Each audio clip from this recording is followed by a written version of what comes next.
Over the last 2 years, real estate in Kansas City has been incredibly difficult to purchase, which has left tons and tons of home buyers sitting on the sidelines until the moment in which those home prices finally decline and they can get their offer accepted without having to compete against the large institutional investors and the mom and pop real estate investors and everybody in between. But not only has that not happened as everyone said it would, but the Federal Reserve, in response to sky-high inflation, has continued at a historic rate, increasing interest rates, which has put a huge strain on the mortgage market and caused mortgage rates to increase as well. And this summer, rates started increasing. At first it was 5%, and then it was 6%. And then we started to hear that with high interest rates at 7%, that home prices would continue to decline and homes would be on the market and there would be more inventory to choose from. But not only is that not happening, but the situation is about to get 10 times worse.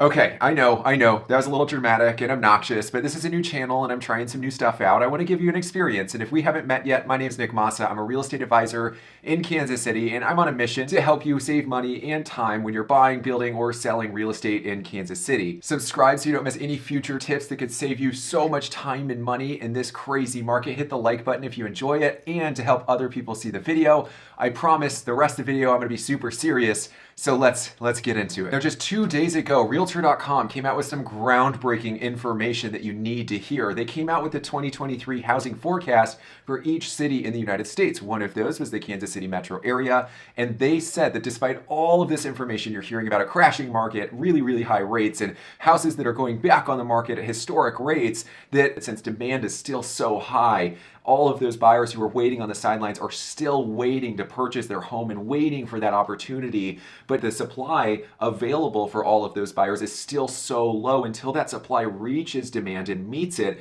then home prices will continue increasing. And that's recently been confirmed. They have said that sales in Kansas City are going to increase by about 1.9% over the course of next year, which means there will be more transactions than last year. But it also said that home prices are expected to increase by 7.2%. So if you've been waiting for the amount of homes on the market for inventory to increase, i.e. supply to increase, here's where it gets even worse. Mortgage rates are expected, according to Realtor.com, to stay at about 7.4% over 2023, which is way higher than you would have anticipated just 1 year ago or even 6 months ago. Real estate prices were supposed to crash. Mortgage rates were supposed to stabilize, but they haven't. And not only that, but prices will continue to increase. Mortgage rates will stay really high. And if you're one of the home buyers who's been waiting on the sidelines maybe months or years until the market would finally cool off so you can jump in, get an offer accepted, and move into that home that you've been waiting so long to move into, I want you to know two things.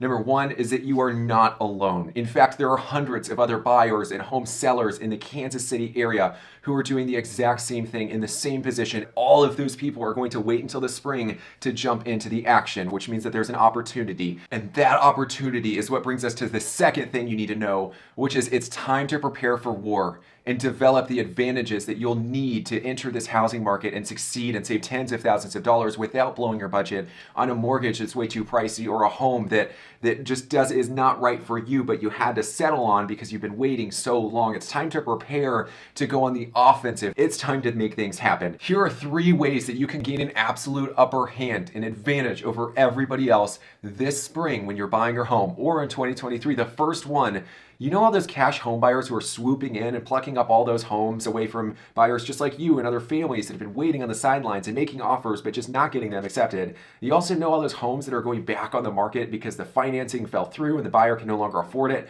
We're going to avoid all of those problems up front and help you write an offer that competes against even the best cash offers. Here's how. Your pre-approval. Normally, they're going to provisionally look at your paperwork ahead of time. They'll give you the pre-approval letter, and then once you close on a loan, that's when they'll underwrite it. Underwriting is the due diligence period where they cross their T's and dot their I's. Instead, you're going to get a fully underwritten pre-approval. We're going to take that final leg of the mortgage process and we're going to put it at the beginning. What that means is any risk that other home buyers buying with a mortgage would pose to the seller goes out the window. It doesn't apply to you because you've already undergone that most risky, crucial part of the process. It also means that the certainty that comes with making a cash offer applies to you as well, because now the bank is locked and loaded, ready to go. They've given you the green light, and you don't have to wait for that green light during the closing period. And you'll also gain a huge upper hand to be able to compete head to head with all those cash home buyers. The second one is we've got to expand our search. And I know you've probably heard this from other realtors, maybe your realtor if you're working with one,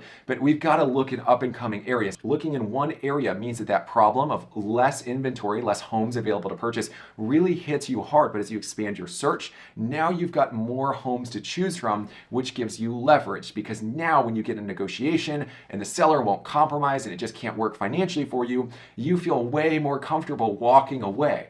But also expanding your search means that you can find those homes that maybe all the other home buyers aren't looking at right now. Tip number 3 is it's time to go after motivated sellers. A seller that's motivated is someone who's willing to cut a deal, who has to sell because they've got a deadline and they need that money from the home so they can move on and purchase their next home or move closer to their family. They've got to sell. And here's how you can find those sellers that are willing to cut you a deal. Number 1 is we're going to look at days on market. According to the last month's data, homes in Kansas City should probably sell between when they listed the home and when they accept an offer in about 30 days. So if you see DOM or days on market that's longer than 30 days, those sellers are getting anxious. They're most likely getting close to cutting the price, and that's where we want to swoop in and offer them a solution. The second type of home that you'll want to pay attention to is those homes that go back on the market. Usually they're falling back on the market for 3 reasons. One is the appraisal. The home didn't appraise and the buyer's not willing to pay up and pay the gap between what the bank thinks it's worth and what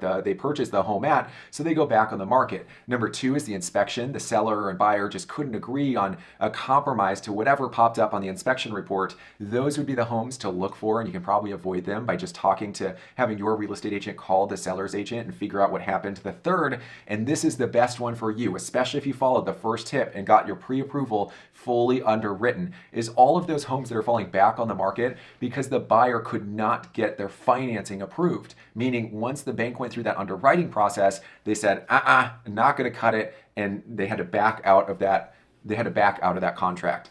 If you find those homes that have just gone back on the market, those sellers now have to explain to every other buyer why that happened. And even if it's not the seller's fault, it has a stigma, and it means that other buyers are going to wonder, what's wrong with that home? Is it even worth looking at? But if you're willing to look at those homes and take the extra time necessary to weed through the diamonds in the rough and find the one that works for you, the payoff could be huge. And not every home buyer is willing to do it. So this is an easy way to set yourself apart.